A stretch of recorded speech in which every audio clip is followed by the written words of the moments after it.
एक क्वेश्चन है जो मेरे से ऑलमोस्ट मेरे हर सेशन में कोई ना कोई जरूर पूछता है, तो मैंने सोचा कि आज इस क्वेश्चन की डेप्थ में हम चलेंगे मिल करके, यानी कि आप जो मुझे अभी वीडियो में देख रहे हैं और मैं, हम लोग मिल करके इस क्वेश्चन की डेप्थ में चलेंगे और डीपली समझने की कोशिश करेंगे कि इस क्वेश्चन का क्या आंसर है। वो क्वेश्चन है कि हमेशा मोटिवेटेड कैसे रहे। तो इससे पहले कि इस क्वेश्चन की हम डेप्थ में चले, मैं आपको बताना चाहूंगा एक ऐसी स्टडी के बारे में जो बहुत ही इंटरेस्टिंग है। वो हुई थी कोलंबिया यूनिवर्सिटी में 1998 में।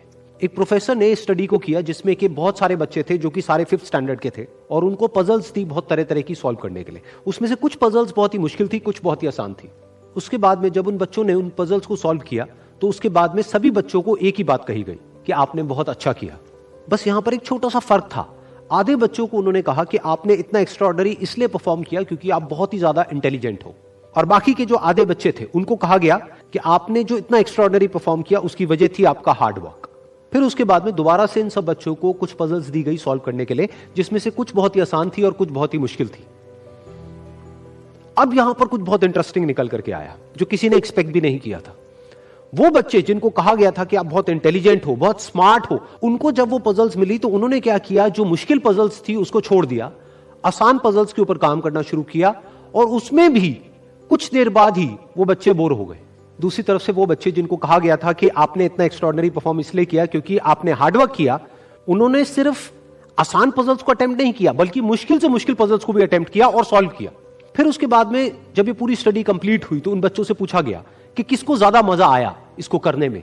तो वो बच्चे जिनको कहा गया था कि आप बहुत इंटेलिजेंट हो, उनको मजा नहीं आया, यानी कि वो मोटिवेटेड नहीं थे। और वो बच्चे जिनको कहा गया था कि जो भी आपने किया वो अपने हार्डवर्क की वजह से किया, उन्होंने ना सिर्फ अच्छा परफॉर्म किया बल्कि वो एंड तक मोटिवेटेड भी थे और उनको मजा भी आया। अब ये स्टडी जिसके बारे में मैंने अभी आप लोगों को बताया, ये इतनी इंटरेस्टिंग इसलिए है क्योंकि ये जिस तरीके से हम सोचते हैं, हमारे थॉट पैटर्न को चैलेंज करती है। हम क्या सोचते हैं कि अगर हम पेरेंट्स हैं या हम टीचर्स हैं और अपने बच्चों को हम बोलेंगे कि आप बहुत इंटेलिजेंट हो, आप बहुत स्मार्ट हो, तो वो अच्छा परफॉर्म करेंगे। लेकिन इस स्टडी में एग्जैक्ट उसका ऑपोजिट निकल करके आया है। तो इस स्टडी में जो फैक्ट्स रिवील हुए उसको समझने के लिए हमको एक कॉन्सेप्ट को समझना पड़ेगा, जिस कॉन्सेप्ट को कहा जाता है लोकस ऑफ कंट्रोल। हुआ क्या कि जिन बच्चों को कहा गया कि आप बहुत ही स्मार्ट हो, बहुत ही इंटेलिजेंट हो, उनका जो लोकस ऑफ कंट्रोल था वो उनके अंदर नहीं था, उनके बाहर था। लोकस का मतलब है सेंटर ऑफ कंट्रोल, मतलब कि अगर वो स्मार्ट है, अगर वो इंटेलिजेंट है, तो इसमें उनका खुद का कोई रोल नहीं है, वो उनके कंट्रोल से बाहर है। दूसरी तरफ से जिन बच्चों को कहा गया कि जो भी आपने अचीव किया वो अपने हार्डवर्क की वजह से अचीव किया, उनका जो लोकस ऑफ कंट्रोल था वो उनके अंदर था, यानी कि हार्डवर्क पूरी तरह से उनके खुद के हाथ में था कि अब उनके ऊपर है कि वो कितना हार्डवर्क करते हैं। और ये सिर्फ इस स्टडी में निकल करके नहीं आया है, इस तरह की और भी बहुत सारी स्टडीज हुई हैं, बहुत सारी रिसर्चेस हुई हैं जहां पर एग्जैक्ट यही चीज निकल करके आई है कि अगर हम खुद को हमेशा मोटिवेटेड रखना चाहते हैं तो उसका सिर्फ एक तरीका है कि जो कंट्रोल है वो पूरी तरह से हमारे अपने हाथ में होना चाहिए। तो अब समझने की कोशिश करते हैं कि ऐसा क्या होता है कि जो कंट्रोल है वो हमारे हाथ से चला जाता है, और ऐसा क्या होता है जब कंट्रोल हमारे हाथ में आ जाता है। जब भी हम एक्सटर्नल फैक्टर्स की बात करते हैं कि मैं ये नहीं कर पा रहा इस वजह से, उस वजह से, उस वजह से, जो कि मेरे कंट्रोल से बाहर है, तो हमारे हाथ से कंट्रोल चला जाता है। लेकिन जब हम बात करते हैं कि हम एग्जैक्टली क्या कर सकते हैं, जब हम अपनी कैपेबिलिटीज के बारे में बात करते हैं, तब कंट्रोल पूरी तरह से हमारे हाथ में आ जाता है। जब हमारा फोकस उन रीजंस पे नहीं होता है जिनकी वजह से हम वो नहीं कर सकते जो हम करना चाहते हैं, बल्कि उस जगह पर होता है कि जिस वजह से हम वो कर सकते हैं जो हम करना चाहते हैं, तब हम अंदर से मोटिवेटेड होते हैं। फॉर एग्जाम्पल, आप जिस भी फील्ड में हो, उस फील्ड में कुछ लोग हैं जो टॉप पे बैठे हैं। आपके पास में दो ऑप्शन है। एक, आप बोल सकते हो कि वो लोग, उनके अंदर कुछ स्पेशल है, उनके अंदर कुछ एक्स्ट्राऑर्डिनरी है, उनके अंदर कोई ऐसा टैलेंट है जो आपके अंदर नहीं है, या फिर उनकी किस्मत है जिसकी वजह से वो वहां पर बैठे हैं, या फिर उनके पास में कुछ था, किसी का सपोर्ट था जिस वजह से वो वहां पर है।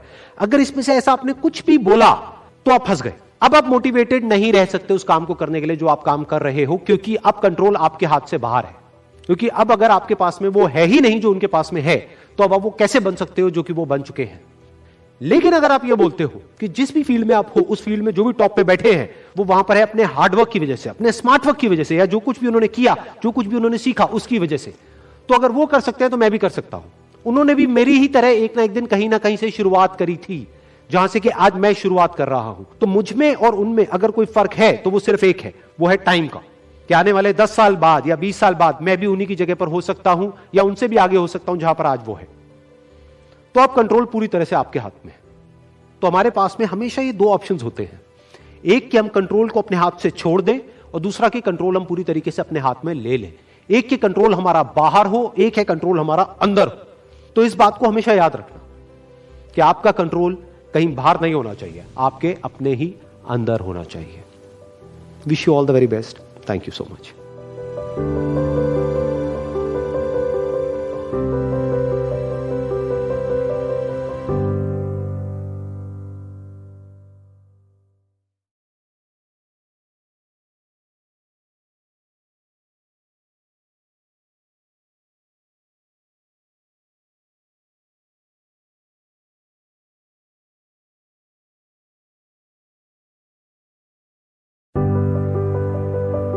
एक क्वेश्चन है जो मेरे से ऑलमोस्ट